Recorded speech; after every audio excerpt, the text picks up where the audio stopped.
Slavă Tatălui și Fiului și Sfântului Duh și acum și pururea și în vecii vecilor. Amin.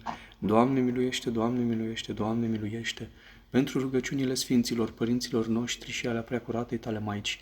Doamne Iisuse Hristoase, Fiul lui Dumnezeu, miluiește-mă pe mine păcătosul. Rugăciunea de sâmbătă. Doamne Iisuse Hristoase, judecătorul meu prea drept, cunosc că păcatele mele sunt fără de număr.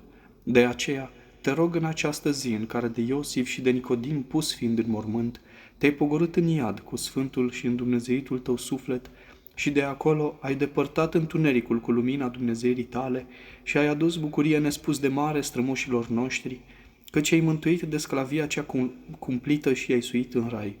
Îngroapă păcatele și cugetele mele cele rele și viclene, ca să piară din mintea mea și să nu se mai lupte cu sufletul meu.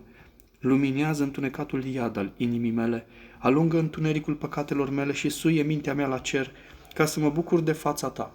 Așa, Doamne, primește umilita mea rugăciune ca o tămâie mirositoare pentru rugăciunile iubitei Tale Maici, care Te-a văzut pe cruce pironit între doi tâlhari și de durerile Tale cumplite i s-a rănit inima, care împreună cu ucenicii și cu mironosițele Te-au pus în mormânt, care a treia zi Te-au văzut înviat din morți și la înălțarea Ta Te-a văzut suindu-te de la pământ la cer, însoțit de sfinții Tăi îngeri. Îndură-te, Doamne, și de cei vii și de cei răposați, pentru rugăciunile sfinților Tăi, către care zic și eu nevrednicul. O fericiți slujitori al lui Dumnezeu, nu încetați a vă ruga Lui ziua și noaptea pentru noi nevrednicii, care pururea greșim cu atâtea nenumărate păcate. Mijlociți pentru noi darul și ajutorul lui Dumnezeu, pentru care nu știm să-L cerem după cuviință.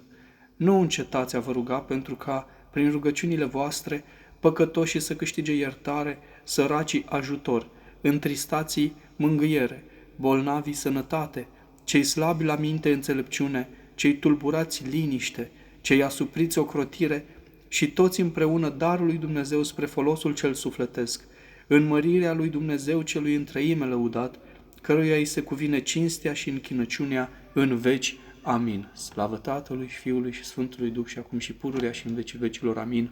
Doamne miluiește, Doamne miluiește, Doamne miluiește, pentru rugăciunile Sfinților Părinților noștri și ale Preacuratei Tale Maici. Doamne Iisuse Hristoase, Fiul lui Dumnezeu, miluiește-mă pe mine păcătosul. Amin.